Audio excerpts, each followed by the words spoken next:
آج لوگ یہ کہتے ہیں کہ ہم فقہ کو نہیں مانتے، قرآن حدیث کے ہوتے ہوئے فقہ کی کیا ضرورت ہے؟ غیر مقلدین اور لبرل قسم کے لوگ کہتے ہیں جب قرآن حدیث ہے تو پھر فقہ کی کیا ضرورت ہے؟ تو یاد رکھنا، فقہ کہتے ہیں قرآن و سنت سے مسائل اخذ کرنے کے علم کو ہے۔ دین کی سمجھ کا نام فقاہت ہے، اور ہمارے آقا علیہ السلام نے فرمایا من یرد اللہ بخیر یفقہہ فی الدین، اللہ جس سے بھلائی کا ارادہ کرے اسے دین میں فقیہ بنا دیتا ہے۔ اور امام اعظم ابو حنیفہ رضی اللہ تعالیٰ عنہ سارے فقہا کے بھی سردار ہیں، کہتے ہیں جب قرآن و حدیث ہے تو پھر تم فقہ حنفی پہ عمل کیوں کرتے ہو؟ تو یاد رکھنا، فقہ حنفی کو قرآن و سنت کے علاوہ نہیں بلکہ فقہ حنفی قرآن و سنت کے ہی فیض کا نام ہے، قرآن و سنت کے فیض کا نام فقہ حنفی ہے۔ اور اعلیٰ حضرت رحمت اللہ علیہ نے اس کو ذکر کیا فتاوی رضویہ شریف میں کہ اہل سنت و جماعت حنفی جو ہیں، احناف کے جو اصول ہیں وہ 4 ہیں کہ جن سے مسائل اخذ کیے جاتے ہیں، اور ان کا ذکر کرتے ہوئے امام اہل سنت مجدد دین و ملت حضرت امام احمد رضا بریلوی رحمہ اللہ تعالیٰ فرماتے ہیں کہ ایک دفعہ امام کبیر حضرت سیدنا امام جعفر صادق رضی اللہ تعالیٰ عنہ، جو خاندان نبوت کے افراد میں سے عظیم فرد ہیں، جو بہت بڑے امام ہیں، حضرت امام محمد باقر رضی اللہ تعالیٰ عنہ کے صاحبزادے ہیں، حضرت امام زین العابدین رضی اللہ تعالیٰ عنہ کے پوتے ہیں، اور جن کے پیکر پر نور میں محمد الرسول اللہ تاجدار ختم نبوت اور تاجدار ختم معصومیت صلی اللہ علیہ وسلم کا فیض اور آپ کا مبارک خون ہے، وہ عظیم فرد، اور ان کے ساتھ حضرت سفیان ثوری رضی اللہ تعالیٰ عنہ اور دیگر فقہا جو خود مجتہد تھے، وہ حضرت امام اعظم ابو حنیفہ رضی اللہ تعالیٰ عنہ کے پاس آئے،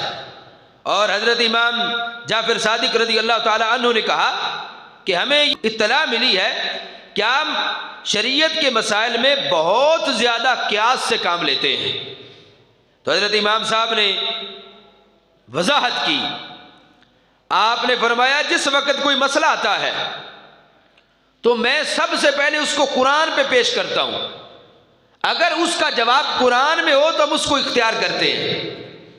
رہتے اگر قرآن میں نہ ہو تو پھر میں حدیث میں دیکھتا ہوں۔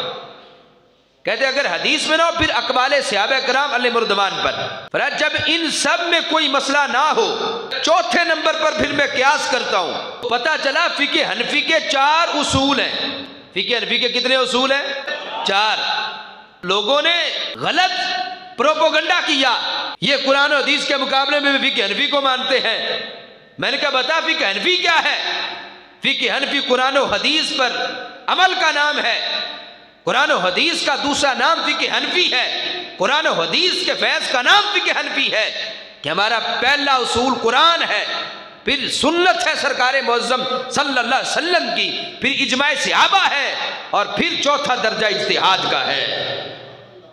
یعنی یہ 4 اصول ہمارے ہیں، اور اس پر ہی فقہ حنفی قائم ہے، اور اسی پر حضرت امام اعظم ابو حنیفہ رضی اللہ تعالیٰ عنہ نے 5 لاکھ مسائل امت کو عطا کیے۔ فقہ مالکی حضرت امام مالک کی فقہ ہے، فقہ شافعی تنہا امام شافعی کی فقہ ہے، فقہ حنبلی فقط حضرت امام احمد بن حنبل کی فقہ ہے، لیکن فقہ حنفی کا جو انداز بڑا جدا ہے کہ جس وقت اس کو مرتب کرنا تھا تو حضرت امام اعظم ابو حنیفہ رضی اللہ تعالیٰ عنہ نے 1000 علماء کا بورڈ بنایا،